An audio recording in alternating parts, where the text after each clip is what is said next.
This week on MuggleCast, it's a mini MuggleCast mailbag / mini main discussion episode. Welcome to MuggleCast, your weekly ride into the wizarding world. I am not Andrew, I'm Micah. And I am not Laura, I'm Eric. We made it. We did it. We figured out all the technology. It only took a couple of additional hours, and we're here.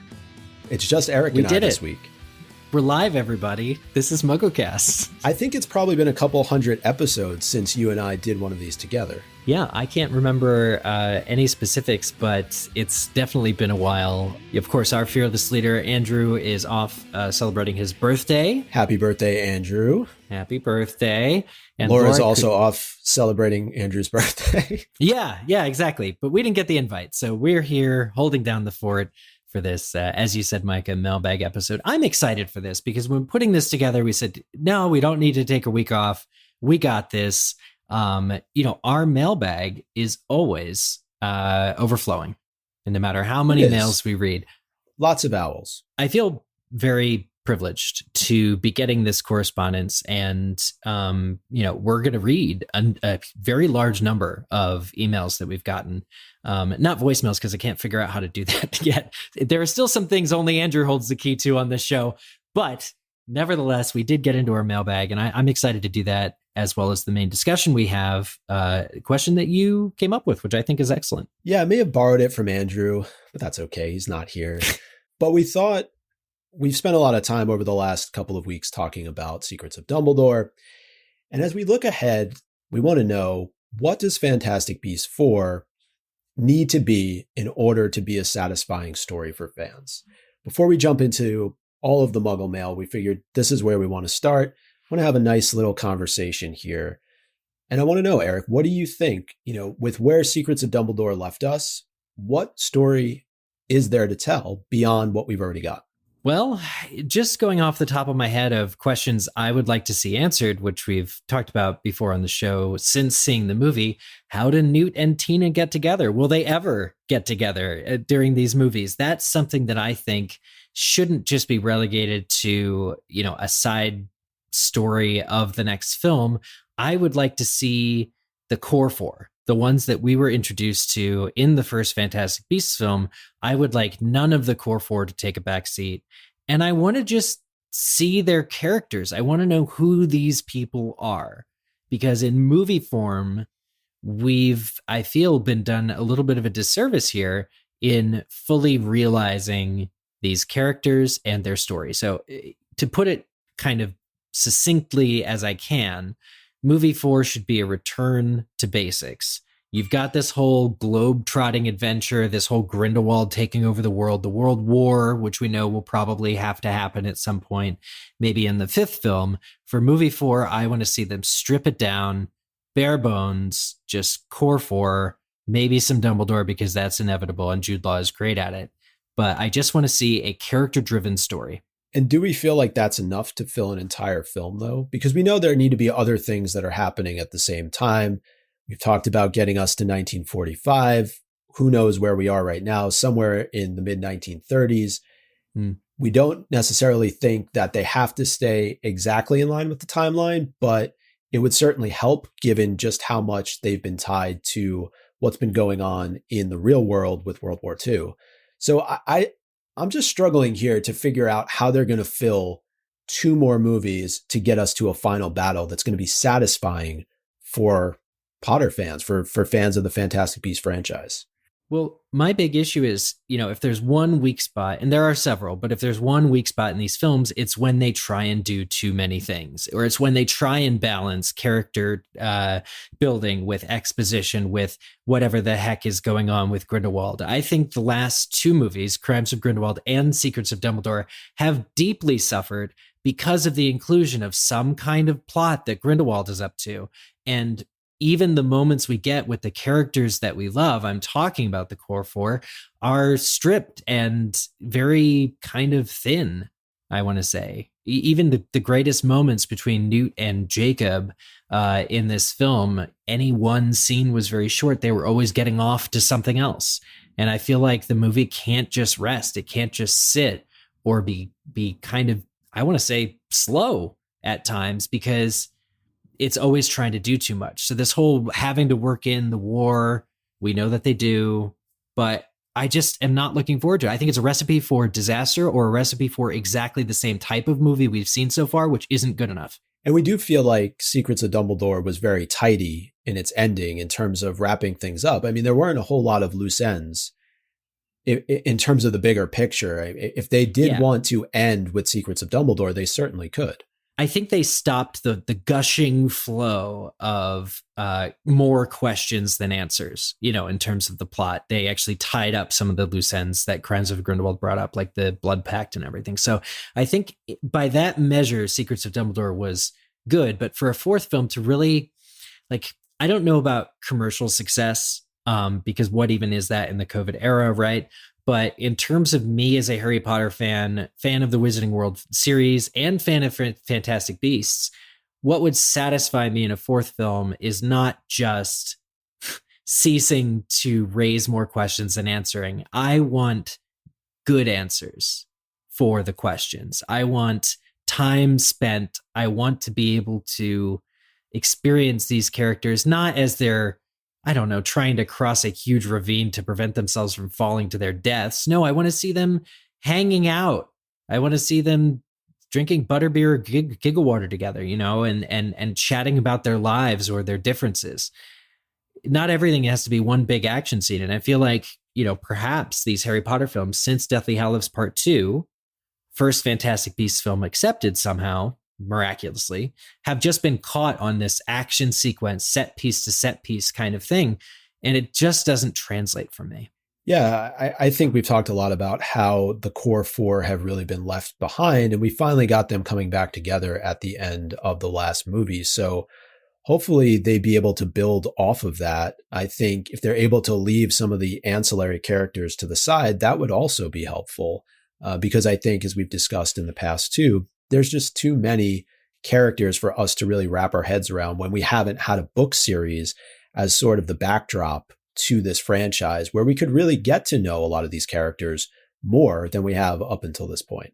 Yeah, and seemingly characters have been discarded, right? Nagini was not in this film at all or even mentioned, but we don't know that they've been discarded. Like if the film could somehow explain or take the time to be like, yeah, Nagini's not going to be with us the rest of the picture. Thanks, folks. That would be great, because I'd love to see, to your point, a more scaled down cast of characters that we could just focus on. I feel like the movie would benefit from that, but it's just this non-communicative style of she's just not in the movie that makes us question, is there more for that character to do in this franchise? And then the other question people have been asking, I've seen like Yusuf Kama, for instance, who was in Secrets of Dumbledore, looking great. And I really liked that he was in this movie with something to do. But the question I saw posed to us probably by one of our patrons was, did he really need to be in the movie?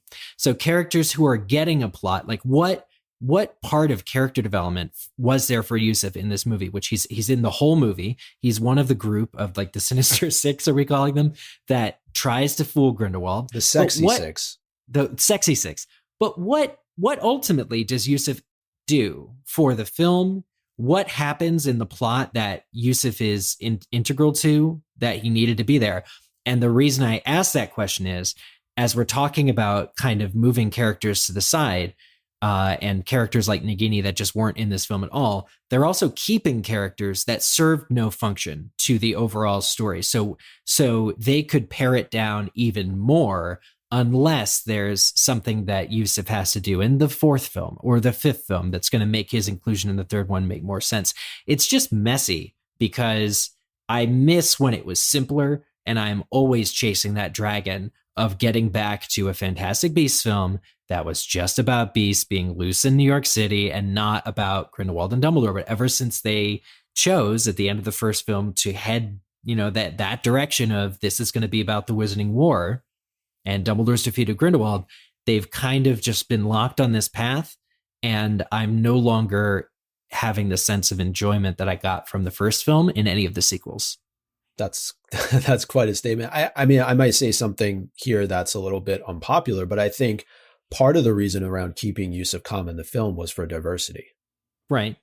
But is it really earned? Is it really diversity if you have him in the movie as just a picture? It's tokenism is what that is, right? Totally. And I think what happened, though, is that the story in Crimes of Grindelwald got so complicated that they had to try and, as we were saying earlier, tie up a lot of loose ends. And they really probably ran into a lot of difficult ways to try and achieve that. Yeah. Yeah. Right? Like, I don't disagree with you. I thought Yusuf's role in this film in particular was just so minimized. And we did talk about how there was a particular scene that was cut where he explains himself a little bit better. However, his functional role throughout the film just took such a back seat to anybody else, really. I mean, Bunty had more screen time than he did, and he was a much more pivotal character in the second movie than she was. And he has really a very strong tie to what's going on, given what happened to Lita. Yeah. I mean, the interesting thing is that on paper, there's nothing like fruitless about his character. There's a lot of really interesting things. Even his sacrifice in this film to give up, presumably lose forever, his memory of his sister is a really interesting thing for the plot, but it's just not, it's done, but it's not addressed. And it's not, we don't understand why he's giving that up, why he needed to join Grindelwald, what was accomplished as a result of that. So really, it's just that this lack of follow through on a whole, like, I don't think there's no idea what to do with Yusuf. I'm just saying it's not being executed, or with any of the characters, really. It's not being executed as cleanly as, or even just in a straightforward manner, or even at all. All right. So one question I did want to ask, though, in terms of what we could get in Fantastic Beasts 4, Fantastic Beasts 5, it would probably have to be in the next movie, not in the finale, is what about a flashback film? How do you mean? It is tough, but I think that it would be nice to go back and see how this all came to fruition between Dumbledore and Grindelwald from Godric's Hollow all the way up until present day. Obviously, we need to have some present day moments included, but I think that really one of the only ways that they can continue this franchise forward is having a movie that looks to the past a little bit. Well, I'm not sure that I agree that they need it, but I will say that I genuinely love the fact that they brought back Jamie Campbell Bower, and I believe his name is Toby Regbo, as young Albus and young Gellert in Crimes of Grindelwald for the Mirror of Erised scenes. Those actors being able to reprise their roles, essentially being like the only actors, unless you count Michael Gambon in the trailer, to reprise the role from the Harry Potter films in the Fantastic Beasts series. It's very, very cool, but it was understated. They didn't have any dialogue that appeared in the film because it wasn't a flashback. It was just an appearance in the mirror. But I would love to see them actually film scenes with those actors. I would probably say they could play it younger than they are at this point. They were probably teenagers or young adults when they were first cast in Deathly Hallows 12 years ago, but by this point are pretty old. But still, I would like to see scenes with the two of them. I don't know that you need it to tell this story. This story is, how did Dumbledore defeat Grindelwald? What are the stakes? They used to love each other. Now they don't. I don't need a backstory that explains that. I guess for me, I'm just struggling to see how they fill a fourth film. I would go back to a point that was raised in a previous episode about how if Grindelwald had stayed in power, then you have your fourth film. Because he was immediately chillinized. I think I just coined a new phrase by the real Chillin, not the fake Chillin. He was out chillined. Yeah. That now, where do you go? That's why I think this film was neatly packaged up at the end. And I don't know that we're getting another Fantastic Beasts film. And we talked about the Potter, Hogwarts nostalgia factor. I don't know how much more they can really hang their hat on that anymore. I think you said we spent close to 21 minutes at Hogwarts, but we didn't really have to. There was nothing of substance that was there other than to like make us feel good that we were finally back in the place that we all grew up in. But that's what you get when you want a film that has that throwback, that nostalgia. I'm saying that wanting to see youthful Grindelwald and Albus is the same exact way, is like wanting to see Hogwarts in these pictures. It doesn't belong. It's not necessary. We already know about Albus and Gellert's past from Deathly Hallows, I actually look at the open question mark, right? The blank line on the horizon of what is Fantastic Beasts 4 going to be. And as ridiculous as I feel saying it, I'm optimistic, because I think that the fact that there's sort of an open end, that they're not just fighting a war endlessly for the next 12, 15 years, is exciting. It leaves open the possibility that there could be more of a character focus, more of a simple, toned down focus. The only example I have of this, and I heard this recently, is if you think about Prisoner of Azkaban, widely agreed by many people that we've spoken with to be the best Harry Potter book. Would you agree? Oh, I thought you were going to say film. And I was going to say, wait, hold on a second. Even I would disagree with that. But yes, but the book, right? Yes. The book Prisoner of Azkaban is untouchable. A lot of people love that book. Yeah. So Voldemort's not in it. And your point? What are you getting at by saying that he's not in it? I want the equivalent in Fantastic Beasts film. I want a Fantastic Beasts film in the middle of the saga without Grindelwald. I want it. Because what do you gain in return? In Prisoner of Azkaban, Peter Pettigrew, we learn about him and he's the reveal at the end. And eventually we know he then scampers off and builds up Voldemort, allows for Voldemort's return. But book 3, widely considered to be the best, does not really have Voldemort in it. Even book 2 doesn't really. It's young him. But what I'm saying is, you can tell a film that advances the story, that builds the character, that has a great friggin' plot, without the villain being such a presence. And in Crimes of Grindelwald and in Secrets of Dumbledore, Grindelwald was such this presence that I think it makes everything else suffer. And so I want to see a Fantastic Beasts 4 that, just like Prisoner of Azkaban, the book, did not have the main villain in it. I want to see a movie that lacks Grindelwald, that just focuses on the heroes. They're accomplishing something. Maybe it seems minor. Maybe it has more of an impact later. We don't know, but I want them to slow it down, because all this war and all this death is kind of ridiculous. All right. Well, I think we solved it, right? We know I will say Warner Brothers needs to do moving forward. Yeah. No, I will say there are two types of fans, and I think you're one and I'm the other. And I'm getting plenty of feedback of people that say Beasts are boring. The first film was lame. I love the Beasts. I thought the first film thank you. was the best film to date. And I think all right, it was another dive into the wizarding world that we had all been waiting for up until that point. And it just, especially with the twist at the end, it just pivoted too quickly. I think we all agree on that, right? Well, no, I do agree with you. So, but I am hearing that there are a lot of people who think that the Dumbledore and Grindelwald stuff being told in Fantastic Beasts is the reason to see Fantastic Beasts, is where it is. And I could not disagree more. But you're always going to have those people that were so big in Harry Potter fans, and they want to see this relationship between Dumbledore and Grindelwald unfurl. And there's nothing wrong with that. That's an opinion and it's a point of view. But I'm not here to see Grindelwald and Dumbledore. That's old news to me. I'm here for the Beasts and everything that they could have done. And that's what I want for movie 4. Right. You want to know how we get to 1945, because you already know what happens between Dumbledore and Grindelwald, except how ultimately Grindelwald is defeated. That's a mystery. That's a secret that I think we all want to see play out on screen. Or and your theory is amazing. I want to see your theory come true. That's my one interest in seeing that, which is how Grindelwald loses all magical power. That's nuts. Right. I love that idea. But yeah, I just think that, to wrap it up, there are definitely two opposing views, but I just want to see Newt and Tina build a house, get some Puffskeins. We know their names. They are going to have pets. Like, let us actually see these characters live.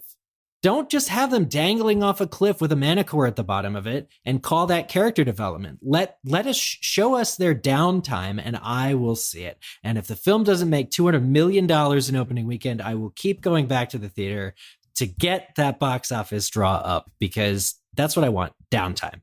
Yeah, I'll leave it at, I don't think we're getting another Fantastic Beasts film. I think this is the end of the franchise. Dumbledore was walking off into the sunset. I do think we will transition to something like an HBO Max series where the rest of the story will play itself out. So we will get a conclusion. I just don't think it's going to happen on the big screen. I think you're right. I think there might even be something like a statement released too. This is what happened. Well, they were very willing to postpone the fourth film even before the third film made it into theaters. So what does that tell you? It means I got to figure out stuff on the back end. And there's a lot to figure out. We know that this series is riddled with controversy. We don't need to get into that any more than we already have. But what we do need to get into is our Muggle mailbag. I'm excited. Nice transition. I forgot you're the king of those. You know, when I'm allowed to, a lot of times I just have to sit back and let Andrew do his thing. Well, yeah. I mean, he does this thing incredibly well, too. He does. He also knows all the technology, which, but now we are experts. I'm referring to a step-by-step document that Andrew laid out in advance for me to use. So that's what makes us experts, though. That's what makes us experts. Experts. Yeah, because if you don't have the knowledge, know where to look to find the knowledge. Exactly. Very Dumbledorian of you. But before we get into our burgeoning, overflowing mailbag, we have this appearance from Andrew. Hey everyone, Andrew here, and while I am away this week, I did want to pop in quick to tell you about a new sponsor who I'm very excited to tell you about because they're going to save you money, and I love saving our listeners money. They are Mint Mobile, a cell phone carrier with amazing prices. After years of fine print contracts and getting ripped off by the big wireless providers, if we have learned anything, it's that there's always a catch. So when I first heard that Mint Mobile offers premium wireless starting at just $15 a month, I thought, okay, what's the catch? But after talking to them and using their service and checking out their website, it all made sense. There is no catch. Mint Mobile's secret sauce is that they're the first company to sell wireless service online only. So they cut out the cost of retail stores and pass those sweet savings directly to you.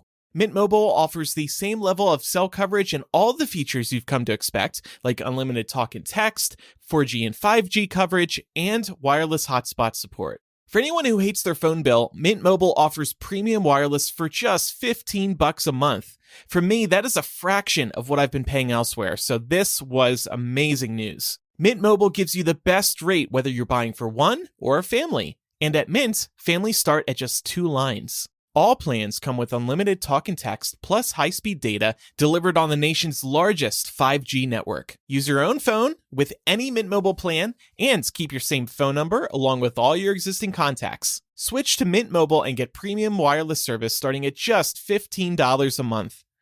To get your new wireless plan for just $15 a month and get the plan shipped to your door for free, go to mintmobile.com/MuggleCast. That's mintmobile.com/MuggleCast. Cut your wireless bill to $15 a month at mintmobile.com/MuggleCast. We are so excited to have them as a sponsor and help save us all money on our phone bill. Okay, back to the show. All right. Thank you, Andrew, for taking care of that. On his birthday, no less. I mean, I know. What a rock star. Oh, man. For his birthday, he got us these ad reads that we're doing on this episode. All right. So our first Muggle mail comes from Kara. These first couple of emails, by the way, are about Fantastic Beasts. And she has a question about the Blood Pact. She says, "Hello, MuggleCasters. I just listened to episode 561 and have a couple of comments.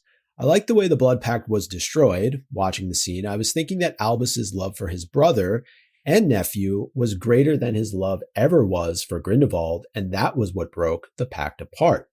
When Dumbledore and Grindelwald started dueling, I immediately thought that this would be where Grindelwald was defeated, thus ending the series with this movie. I would be okay with that if next we got a movie or book series with Laley Hicks as the main character. Thanks for a great podcast." I love that the idea of a bait and switch, that they'd be like, okay, Grindelwald's over, but here's 2 Laley movies. Also really like what she pointed out about how it was his love for his brother and his nephew that ultimately trumped his love for Grindelwald. Although just minutes later, they're like hands on the chest. So I'm not so sure about that. No, as a theory, I like it a lot. And it could have been one of the adding factors to why it was able to inevitably be destroyed. I don't think we will ever know for sure. Yep. But okay, so our next email comes from Mike. It's also about the Blood Pact. Mike says, "Loved Secrets of Dumbledore, but it had its flaws. Still the best of the 3. I think this guy is another one who's like, yeah, Dumbledore and Grindelwald, give me more of that. Like all of you, I was disappointed in the final fight scene. It should have been bigger and longer, but on the other hand, they have to save the ultimate fight scene for the 1945 battle. I think there should have been more serious consequences for breaking the blood pact, which brings me to my theory. When Grindelwald said, "Who's gonna love you now?" I think this foreshadows serious consequences for Dumbledore, that in fact he will always be alone from now on. Thoughts? That's interesting. Well, let's not forget that Grindelwald has the opportunity, or the ability, not the opportunity, to see the future, right? He's a bit of a seer. I mean, is seer the right word for him? I think it counts. He's not Trelawney level, but he has that ability to see the immediate future, and perhaps he sees something for Dumbledore. I guess this wouldn't necessarily count as the immediate future. Maybe it's more so down the line, but yeah, Dumbledore becomes quite the loner, right? I think it's fair to say, for the remainder of his life, as far as we know, right?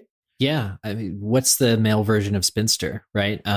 He's just kind of unmarried, unloved after this. I wonder if, so I love this theory, getting back to Mike's email about there being a consequence for the blood pact. Like maybe because you pour your love, or you channel your love into something like a blood pact, maybe there's like the universe is really like monogamous about this. And after that pact is destroyed, you don't get your love back.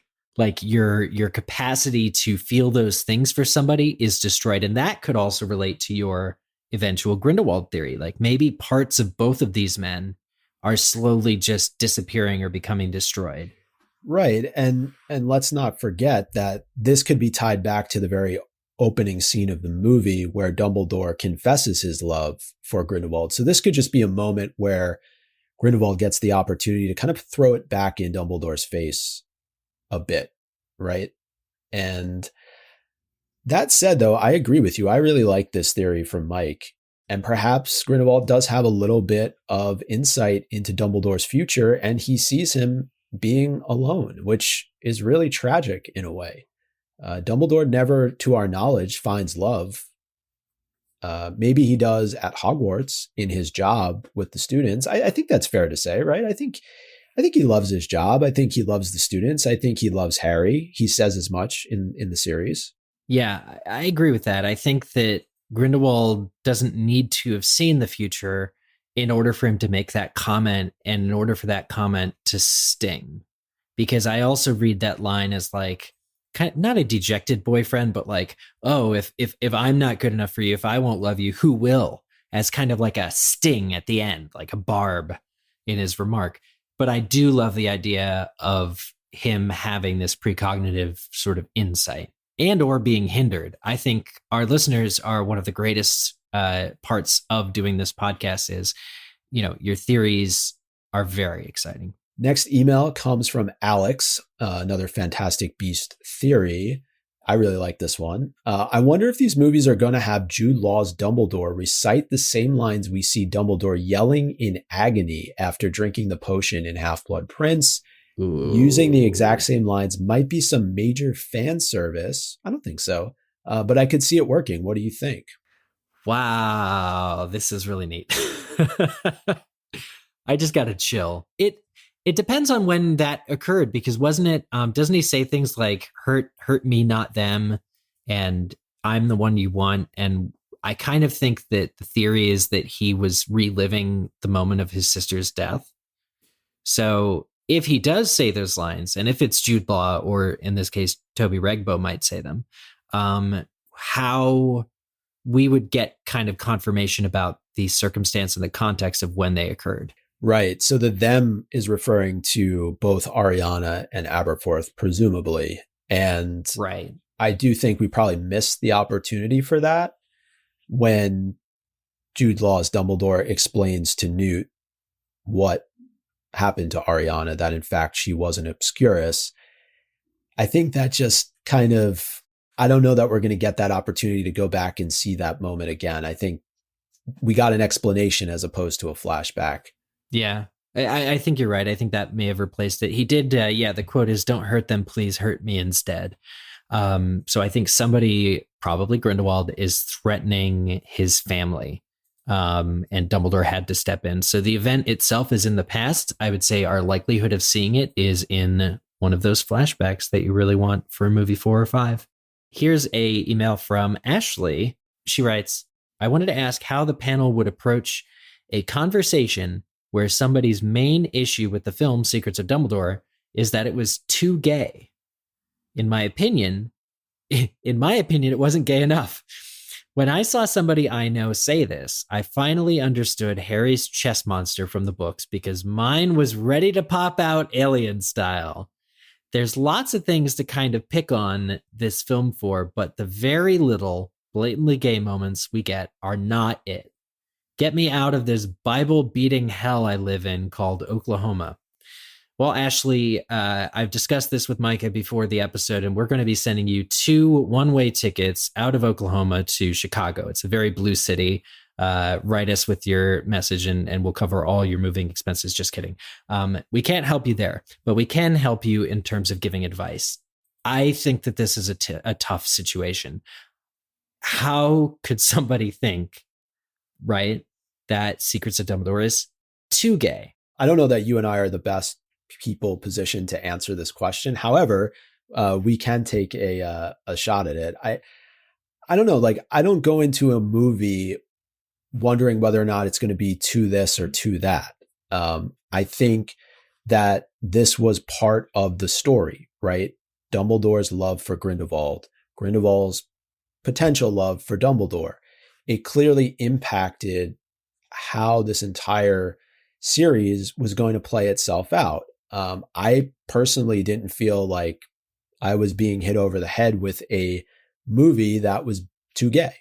Like, not for one moment. I think that everything was handled very well. Like, I don't know if people are pointing to it, and I know there are certain countries that have removed certain parts of the film. That's right. And maybe it's just the environment that we've both grown up in, who we are as individuals, how we see the world. You know, I don't know if Ashley had an experience where she went to see this movie at a theater in Oklahoma and people were walking out of it or making comments during it about the film being too gay. But a lot of times we hear, oh, you know, I was just beaten over the head with this. Like, there's none of that in this film. I don't know how. No, that would be like going into this movie and being like, there was too much magic, right? Like, or an action film. There were too many explosions. Like, to me, this story that you're getting with Dumbledore and Grindelwald was always leading to this. Back at the very earliest, or at the very latest, it was from October 2007 when Dumbledore was revealed to have been in a gay relationship with Grindelwald by the author. So this moment is the culmination. Like, the film was not too gay, even though they call it explicit, like it's explicitly gay. There was not, by my barometer, too much content in that direction to feel at all uncomfortable. Although, again, everybody's mileage is going to vary, right? Everybody's going to have a different barometer for this sort of thing. And like, what does that even mean if it's too gay? Like, for your sensibilities, for your liking it, like, that's one aspect of the movie. There's still plenty else about this movie to love or not love. So I would just say, you know, for the people that hear this or say this, make a note, because these people are not the accepting, tolerant type that I would choose to surround myself with.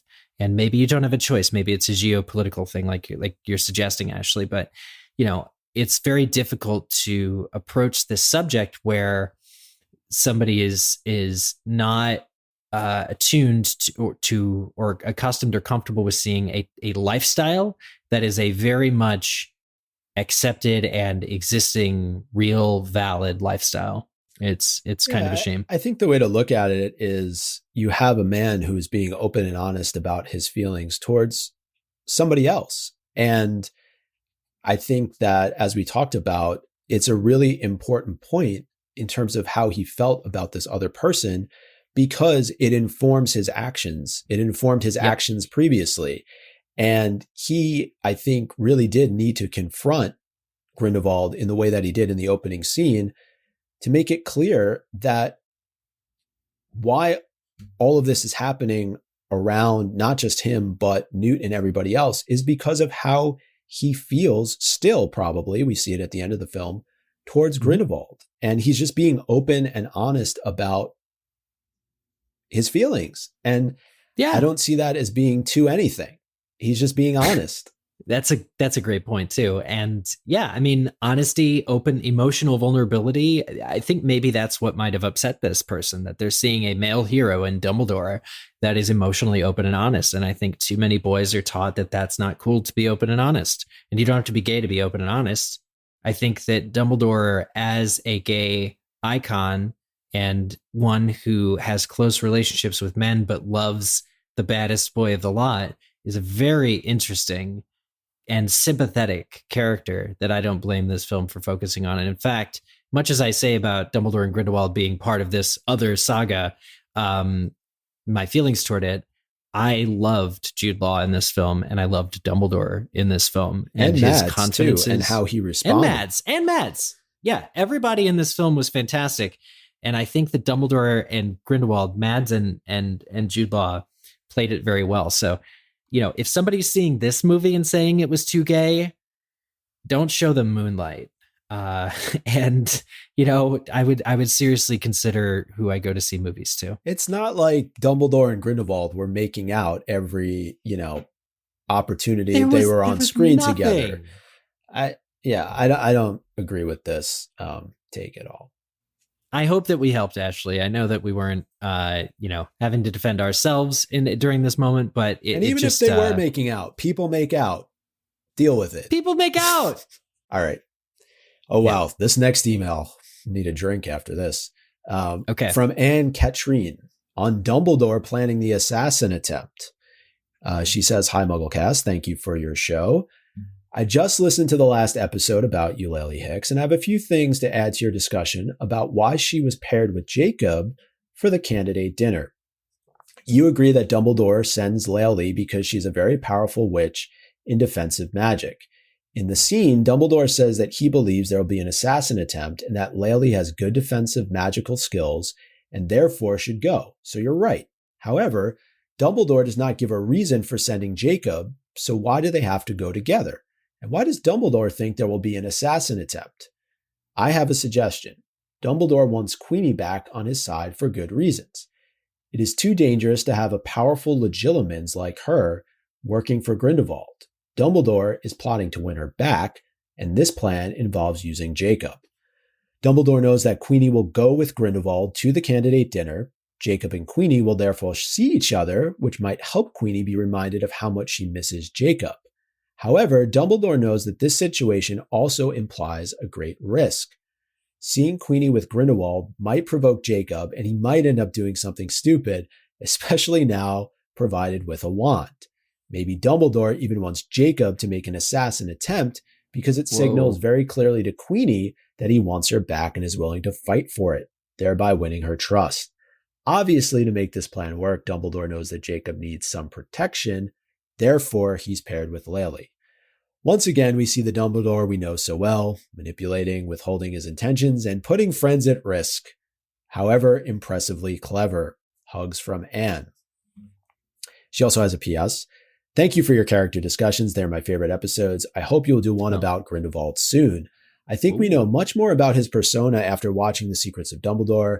To me, he is more human than a monster. He shows affection, has a sexuality, has a moral compass, even though it's a questionable one. And I would appreciate your discussion about that. Maybe you could even enlighten us about his past, his family history, and so on. Huh. Interesting thoughts. Yes.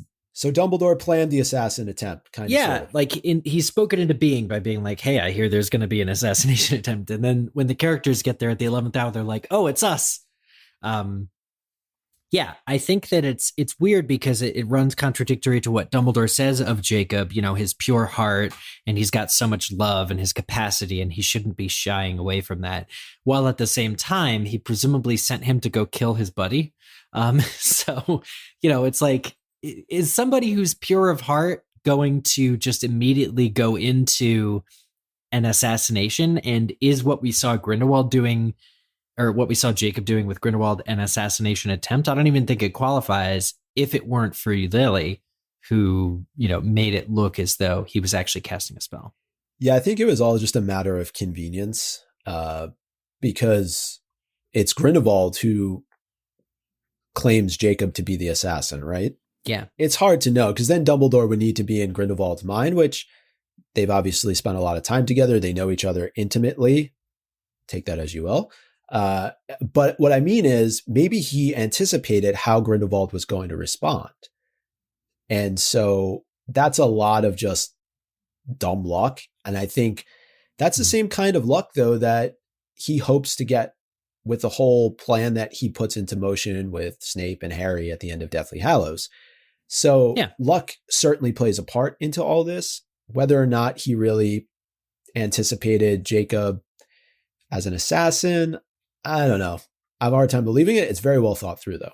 Yeah, I think the only one thing I thought of when you were talking was the one consistency I can spot between the Grindelwalds, played by Johnny Depp and played by Mads Mikkelsen, is his using one person as an example in a crowd setting. So I'm thinking about when the Aurors killed that woman during the Père Lachaise scene. And, Grindelwald was slowly stoking the flames for his followers to attack the Aurors, and the Aurors reacted in kind. Then the woman falls to the ground dead, and he walks over to her and cradles her neck and is like, you see what they've done. Mads is the same way. Mads is Grindelwald with Jacob. I mean, he couldn't have predicted, I don't think anyone could have predicted that Jacob would raise his wand. Jacob, more than anyone, knows that it's not going to do anything. So I don't understand why that happened, but Mads is totally the type of guy, or Grindelwald's totally the type of guy to go, look, assassin. And this muggle, which he says later in the film, was going to kill me. And we can't trust muggles at all. Yeah. So interesting theory there. Yeah. Really like that. Thank you, Anne. Now we heard from Ashley, currently listening to your discussion about the Newt, Leta, Theseus triangle. Here's my thoughts no one asked for. Leta, wrong, we did ask for them. Send us an email, everybody. Leta has poor self-esteem. Her mother died. Her father blamed her and never loved her. She sees herself as unworthy of Newt and thinks she will ruin his life. She's the reason he was booted from Hogwarts. She thinks she's done enough damage in Newt's life, so she shuns Newt's love because she's afraid. She chose Theseus because it's what she should want, a war hero with a steady, heroic job at the ministry. It's societal pressure. Maybe I'm projecting, but there it is. Peace and love, Ashley. Wow. There is a lot to unpack there, and I'm not sure that I am equipped to do that. Yeah, so the theory that Leta is with Theseus because she feels she's caused Newt too much trouble. People make their own choices. And if this is the case, it is sad, it is sympathetic, but Newt is simultaneously not fighting for Leta. So the reality of Leta being with Theseus is as much on Leta as it is on Newt, as it is on Theseus, because Newt, if he did have feelings and if he acknowledged his feelings for Leta properly, would have stepped in and said, no, you're not a burden on my life. I want you in it.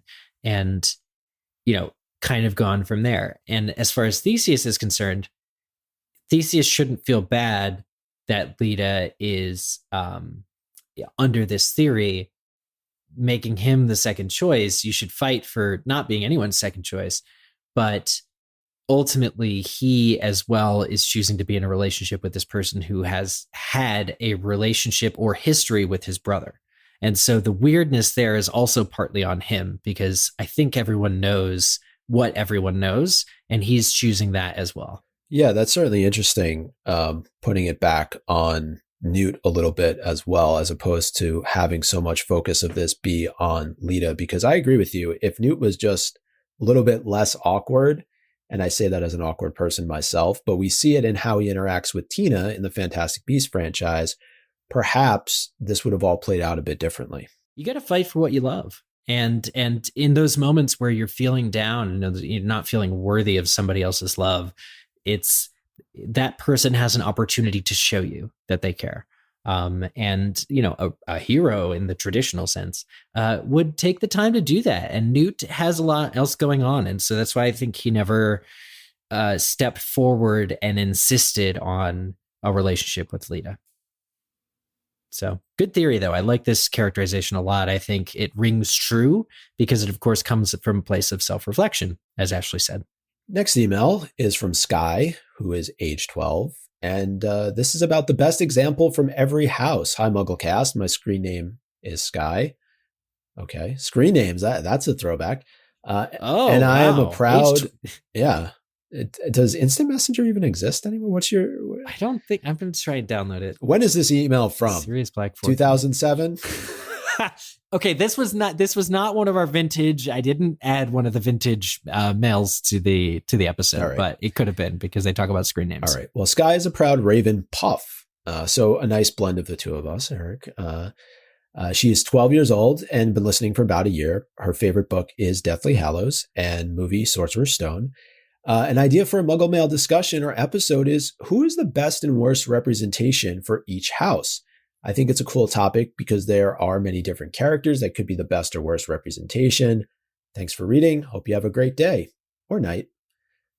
This is actually a really cool discussion topic. And I don't know that we want to necessarily like jump into detail here, but we certainly could do an entire episode on the best and worst representations from each of the Hogwarts houses. I was going to say, I feel like this would have been a topic we touched on each of our house-themed episodes, which were very recently, by the standards of this 16-year-old podcast. Wow, this podcast is older than this person.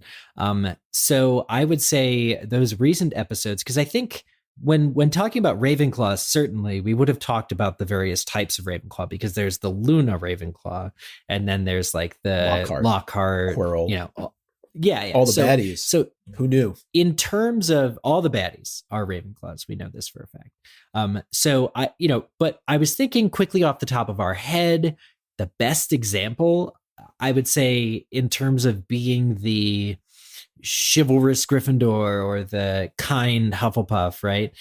What would you say, Micah? Nearly Headless Nick. If we're talking chivalrous. Oh yeah. You wouldn't want Sir Cadogan for that? Maybe. We don't even know he was Gryffindor. Actually, the house heads are the real good example of this. So McGonagall for Gryffindor, Sprout for Hufflepuff. It's a little easy, and there is some bleed between, like, Flitwick and McGonagall, for instance, could have been in each other's houses. We know that from extended canon. But I would say, quick and dirty, the exemplary Gryffindor is McGonagall, the exemplary Hufflepuff is Sprout, the exemplary Slytherin is Snape, and as far as Ravenclaw, Luna. Let's just say it. Yeah, I think Luna.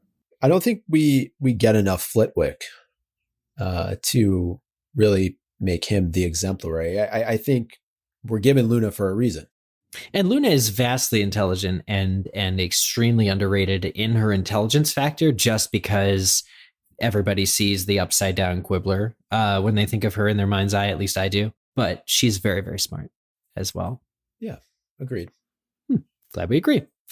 Speaking of Ravenclaws, Chloe, though. Oh, well, Chloe is fighting me on the Slytherin front. Snape is not the ideal Slytherin. You take that back. All right, should I say Salazar Slytherin then? The mass murderer or person who left a killing snake in his special Slytherin chamber for special Slytherins to one day unlock? What about Slughorn? Well, the house trait for Slytherin is ambition, and therefore, thusly, Slughorn would be an excellent character. Draco. Because he is very ambitious and socially... No, we don't even... Andromeda doesn't count because she doesn't have more than 3 lines of dialogue in the film. Sorry, Chloe.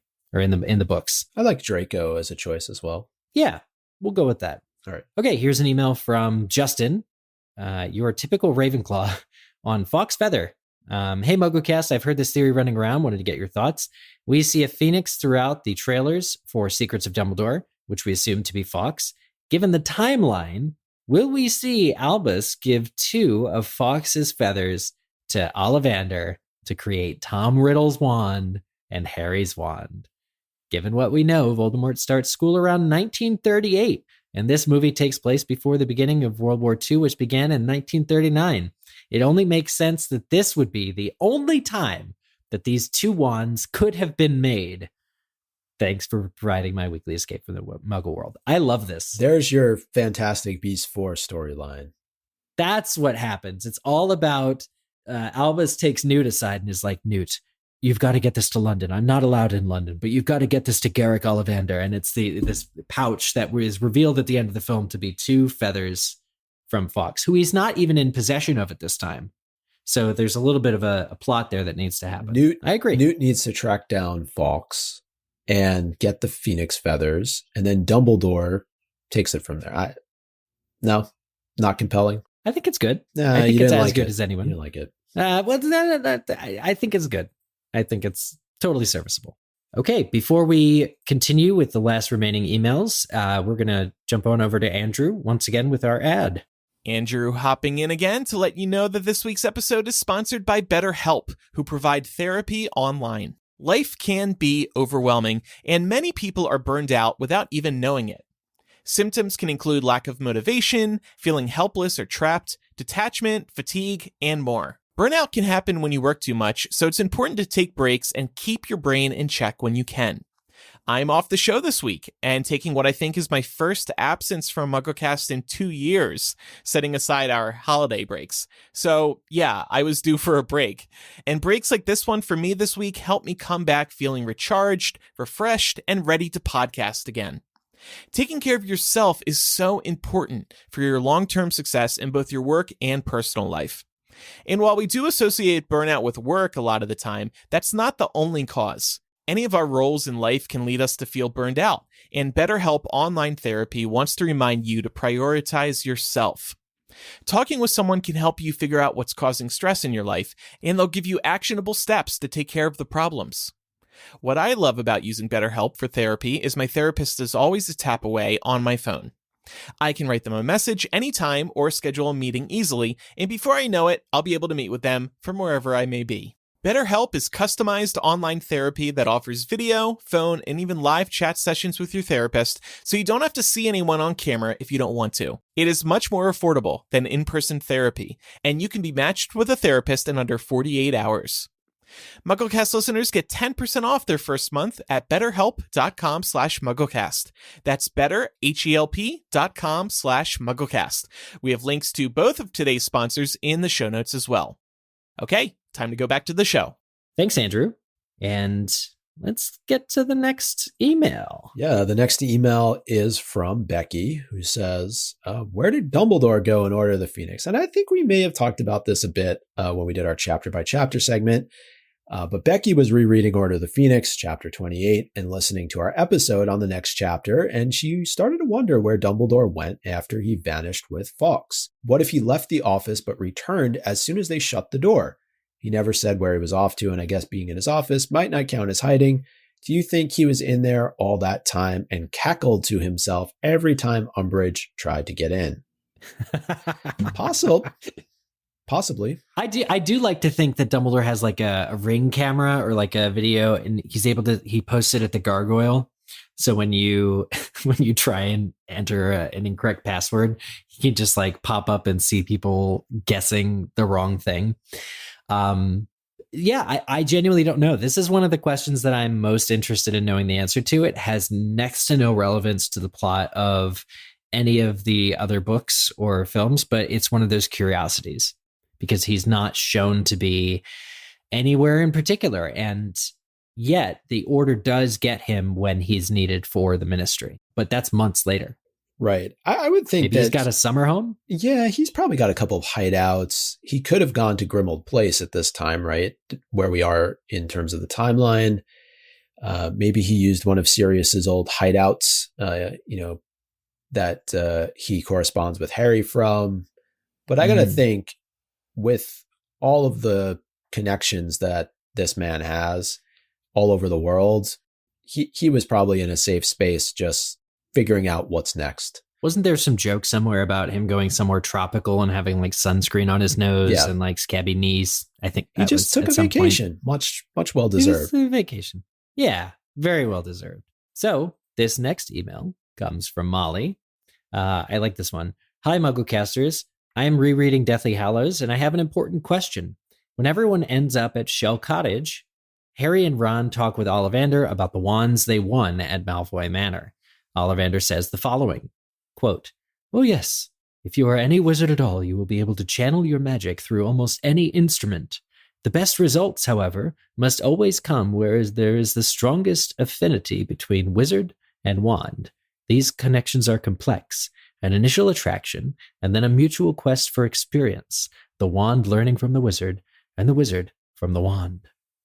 So my question is, can wizards do magic with spoons? I did not see that coming. Why was Hagrid using pieces of a broken wand all this time when he could have used a spoon? Thank you for any input. I've been listening to MuggleCast since I was 12 and I am now 28. Wow. Figured it was finally time to write in with a pressing question. Cool. Yeah, Micah, can wizards use spoons? This made me think of, like, is Hagrid a descendant of Alakazam from Pokemon? Doesn't he use spoons? Yeah. Well, he's based off, I believe it's a magician named Gendel or not Ken. Yeah, Gendel, I think it is, who bent spoons. And I also think of the Matrix. I don't see why there wouldn't be a reason for a wizard to be able to use a spoon, maybe a spoon with a magical core smelted into it. Because the whole thing is the wand is your antenna, right? So people are magic. Wands have magical properties, and maybe Ollivander would say they have personalities and are magical. But ultimately, it exists as a huge antenna to channel the magic within yourself. We see wizards do wandless magic. We see wizards do nonverbal magic. The magic comes from the wizard themselves. So anything that they can use, that they can hold, that will channel and maybe focus some of the energy that is in the universe and around them, I think they could use. Yeah, I think you could use a spoon or a fork or a knife. Let's just say a spork. There could be magical sporks out there. We don't know. Yeah. I think it's perfectly plausible. Yeah, we didn't get to that point in the series where wizards and witches were using anything other than wands to channel magic, other than, like you said, right, nonverbal spells. But yeah, why not? Spoons? Sure. Which would make dining in the Great Hall quite interesting. Oh my God. It really would. It would be like a food fight, but it like a wizard duel. Yeah. It's a fun thought process there. Mm-hmm. Our final email today comes from Trevor, age 10, and he wants to know about Dumbledore's age. Hi, MuggleCast. I've been a fan forever. He's 10 years old, but he's been a fan forever, even before he was born. I just wanted to send a short email on Dumbledore's age. Ever since I read the books, I've wondered why Dumbledore is so old. Like, sure, he's a wizard and everything, but even wizards have the same lifespans, right? Well, my theory is that Dumbledore just took some elixir of life. Love to hear your thoughts. Bye. P.S. I'm a Ravenclaw, 10 years old, and Andrew would love to hear this, an Amazon Alexa listener. So I don't think wizards and witches necessarily have the same lifespan. I think we've seen examples of that, right, throughout the course, not just of the series, but other information we've gotten from the wizarding world. I think generally they probably have a little bit longer of a lifespan than normal humans. Yeah, I think that's pretty much said as much. But I also like this theory, creative problem solving by Trevor, to say that his good buddy, Nicholas Flamel, would have just given Dumbledore some elixir. He had it on hand. The only thing I would add to this, though, is to tell our young friend, and thank you for writing in, Trevor, that in greater literature, there's an archetype, which is to say characters that are well known for being a certain way. And Dumbledore fills the archetype of mentor to Harry Potter.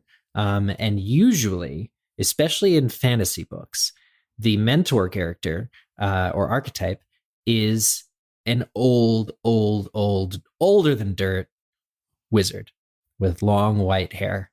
You see this in Lord of the Rings. You may see it. It always looks a little differently, but it always serves the same function. So I think as a structure, Dumbledore needed to be older than them all because age corresponds with wisdom in your mind when you think about an old mentor character. Right.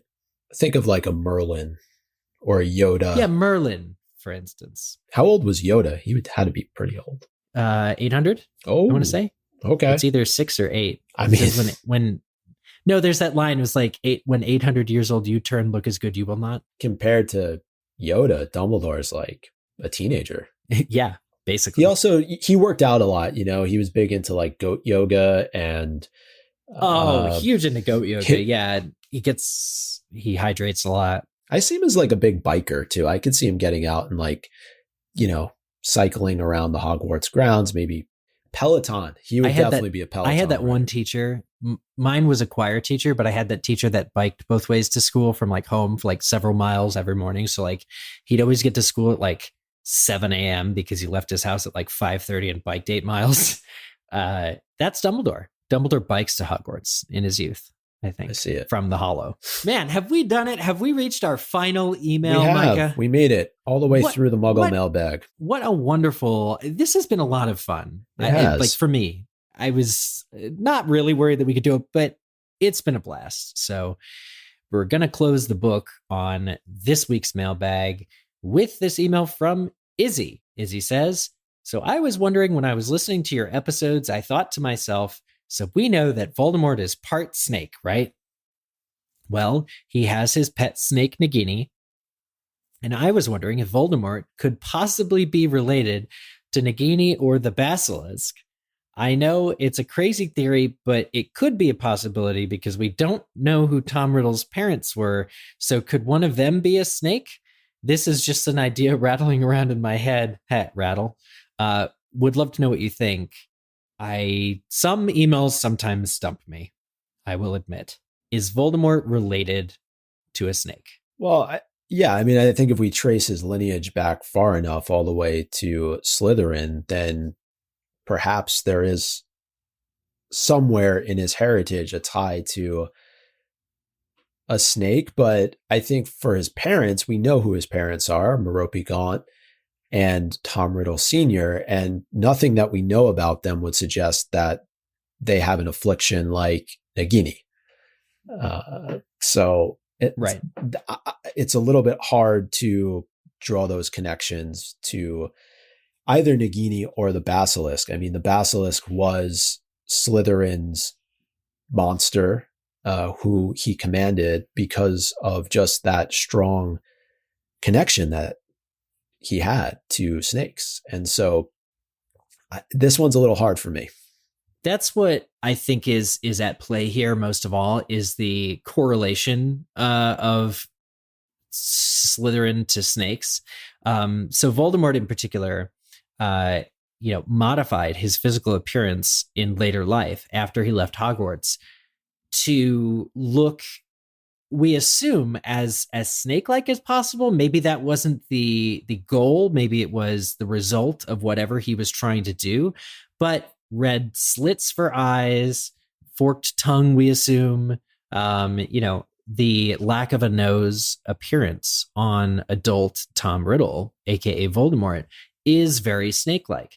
Then you take Slytherin himself, who emphasized his own connection with snakes, the fact that he was a Parselmouth, that his monster that he alone could control was a giant snake, a killer snake, a basilisk. You get a lot of connections to snakes just by association. It's like Salazar Slytherin was the number one snake fan. He had snake socks, he had snake pillows, he had snakeskin boots that he wore all over the place, and that's different than being related. The snakeskin boots. Oh yeah, snakeskin boots, they're famous. They're all over. The Slytherin common room still has a shelf for all of the snakeskin that Salazar wore. See if Chloe agrees with me. But I think that, so that's really the difference is, as far as actually being related to snakes, I don't think at any point that was given, but he's their biggest fan. And so Voldemort, also to drive up his connection to Slytherin over his connection to the Muggle Tom Riddle Sr., who was just nobody, some rich kid, he really chose to emphasize those features and the qualities that Slytherin himself would have prized. So I don't think he's related to snakes, but I think he's absolutely used snakes to base his entire aesthetic off of. As have I today with this green polo. You're looking very snake-like. I wasn't going to say anything. Yeah. But. All right. Well, that wraps up our Muggle Mailbag discussion. Thanks to everybody who sent in emails. And if you have feedback about today's discussion, you can contact us by writing or sending a voice message to mugglecast@gmail.com. Just record a message using the voice memo app on your phone. You can also contact us via the contact form on mugglecast.com, or you can leave us a voicemail on our phone. The number for that is 1-920-3-MUGGLE. That's 1-920-368-4453. Next week, we will have Andrew and Laura back. I think it's safe to tease, safe to say, oh, wait, we won't, because none of us will be back. We are taking a week off. That's right. For Memorial Day. That is right. But what will we be doing the following week? I believe we are planning to do a commentary on the Secrets of Dumbledore. Yes, we are fully expecting that Warner Brothers will be releasing the Secrets of Dumbledore film to HBO Max, just as they did with The Batman recently, past the 45-day window of theatrical release onto streaming. And if that goes according to plan, we will be doing a live commentary special, which will be released as that next episode, MuggleCast 565, as our Secrets of Dumbledore commentary. And I cannot wait for it. It will be great. As we go through, I'll be frantically looking at my notes, trying to make sense of what I wrote in real time. So it'll be wonderful. Get somebody to transcribe them. I thought about transcribing them, but it only makes sense if I have the movie going on and I can go page by page and be like, what did I say here? Okay, now it makes sense in context. So looking very forward to that. Well, I think there's only one other thing left to do in this episode, and it is time for some Quizzage.